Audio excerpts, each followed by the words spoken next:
ચાલો બધી બહેનોને મારા જય શ્રી કૃષ્ણ. કેમ છો? બધા મજામાં છો ને? ચાલો આજે આપણે એક ભાજી વિશે જોઈશું. એ ભાજીનું નામ છે સેવાળિયાની ભાજી, અને આને લોકો દરિયાઈ ભાજી પણ કહે છે. અને અમારું રાજુલા છે ને, રાજુલા જાફરાબાદ દરિયાઈ પટ્ટી ઉપરનું ગામ છે, એટલે સેવાળિયાની ભાજી અમારે બહુ જ આવે બજારમાં. તો ચાલો આપણે આજે એક સેવાળિયાની ભાજીની રેસીપી જોઈશું. આનું નામ છે સેવાળિયાની ભાજી. અહીંયા આપણે એક એલ્યુમિનિયમનું મોટું તપેલું લીધું છે, એમાં પાણી નાખ્યું છે. એમાં આવી રીતે સેવાળિયાની ભાજી આપણે અત્યારે આ ભાજી અમે લાવ્યા છીએ 500 ગ્રામ જેટલી, પણ આપણે બનાવીશું 2 વ્યક્તિ માટેની જ. તો આપણે આવી રીતે આ આને ભાજીના લુરખા કહેવામાં આવે છે. તો આ જે લુરખા છે ને એને આવી જ રીતે આમનમ પાણીમાં ડૂબોળી દેવાના, અને આને આપણે બાફવા મૂકી દઈશું. સેવાળિયાની ભાજીની અત્યારે આપણે રેસીપી જોઈ રહ્યા છીએ. અને આમ જ બાફવા મૂકી દેવાની હોય છે. કોઈ આને સેવાળિયાની ભાજીનું થૂંબડું પણ કહે છે, અને કોઈ આને સેવાળિયાની ભાજીનું લુરખું પણ કહે છે, અને 2 નામથી આપણે ઓળખી શકીએ છીએ. ચાલો અત્યારે મેં આ થૂંબડા લુરખા તમે જે રીતે ઓળખતા હોય એ રીતે મેં અહીંયાને પાણીમાં ડૂબોળી દીધા છે. થોડુંક પાણી હમણાં એને હું અહીંયા ઉમેરીશ, અને આપણે એને અત્યારે સ્ટવ ગેસ ઉપર મૂકી દીધું છે. અને થોડી જ વારમાં આપણે આને 10 મિનિટ માટે આપણે આને બફાવા દેવાનું છે, ઢાંકી દેવાનું છે. બફાઈ જશે ત્યાર પછી આપણે જોઈશું તો આ જે છે કટકો એને આપણે આમ દબાવીશું એટલે આ એની ડાળખીથી છૂટો પડી જશે. તો અત્યારે મેં આ સેવાળિયાની ભાજી છે એને બફાવા મૂકી છે. ચાલો હવે આપણે અહીંયા ગેસની ફ્લેમ બંધ કરી દઈશું, અને પછી આપણે જોઈશું કે સેવાળિયાની ભાજી છે એ બફાઈ ગઈ છે. આ ભાજીના લુરખા સરસ મજાના બધા બફાઈ ગયા છે, અને એનું પાણી આવી રીતનું બધો ડોળ રગડો બધું નીકળી ગયું છે. હવે આ પાણીને આપણે બેઝીનમાં કાઢી લઈશું.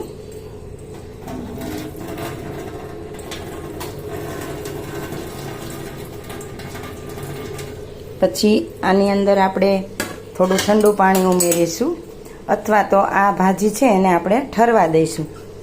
સરસ મજાની ઠરી જાય પછી આગળ આપણે જોઈએ.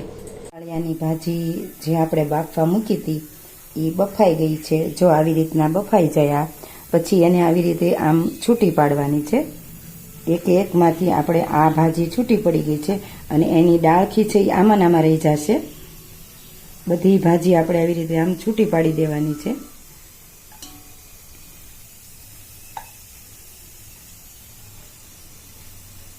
ખોલીને આપણે આ ભાજીને લઈ લઈશું. આવી રીતે આ ડાળખી, મોટી ડાળખી હોય છૂટી પડી જશે. કોઈ કૂણી ડાળખી હોય તો એ આપણે પછી આમાંથી વીણી લઈશું. બસ એને આવી રીતે લુરખામાંથી, ડાળખીમાંથી છૂટી પાડી દેવાની. આવી રીતે આપણો હાથ આમ ખેંચતા જઈશું એટલે ડાળખી અહીંયા જ રહી જશે, અને જે માવો છે બફાઈ ગયેલો ગર એ નીકળી જશે. ભાજી બફાઈ ગઈ છે, એમનો માવો આપણે છૂટો પાડી લીધો છે. હવે આપણે એને સારા પાણીથી ધોઈ, આ જે માવો છે એને સારા પાણીથી ધોઈ નાખવાનો, અને પછી આ માવો છે એનો આપણે આવી રીતના આમ લાડવો બનાવીશું, અને બધું પાણી કાઢી નાખશું, જેથી કરીને આ ભાજી દરિયાઈ ભાજી છે એટલે ખૂબ જ ખારી હોય તો આની ખારાશ નીકળી જાય. આપણે અત્યારે આ ભાજી બનાવીએ છીએ 2 વ્યક્તિ માટેની છે. આ ભાજીનો લાડવો બની ગયો.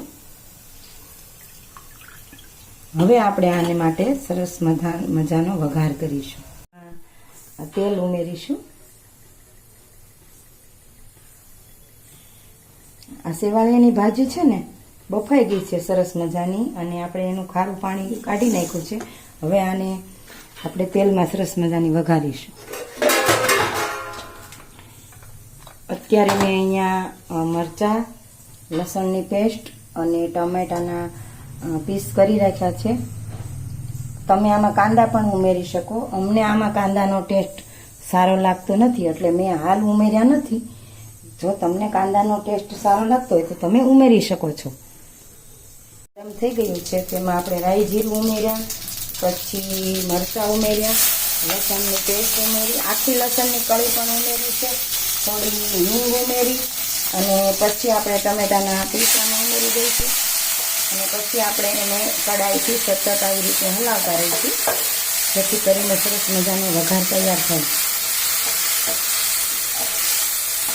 ટામેટાના પીસ ચડી જાય ત્યાં સુધી આપણે આને હલાવતા રહીશું.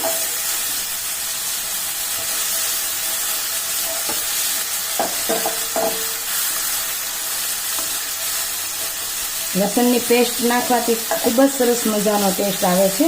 સાથે આપણે આખી કળી પણ ઉમેરી એટલે આપણે ગેસની ફ્લેમ સાવ ધીમી રાખીશું. અત્યારે આપણે અહીંયા વઘાર તૈયાર થઈ ગયો છે. હવે જે આપણે ભાજીનો લાડવો બનાવ્યો હતો એને આપણે આમ ખોલી નાખીશું, છૂટો પાડી દઈશું અને પછી આપણે એનો અહીંયા વઘાર કરીશું. અને સરસ મજાની આપણે અત્યારે અહીંયા સેવાળિયાની ભાજી બનાવી રહ્યા છીએ. આ સેવાળિયાની ભાજી છે એ રાજુલા જાફરાબાદ દરિયાઈ પટ્ટી છે.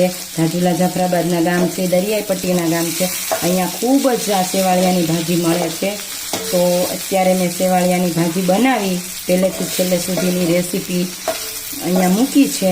તો તમે પણ બધા સેવાળિયાની ભાજી છે એ તૈયાર થઈ ગઈ છે. આપણે એમાં હળદર અને મરચું એડ કરી દીધું છે. નિમક આમાં ઓલરેડી છે એટલે નિમક નાખવાનું નથી.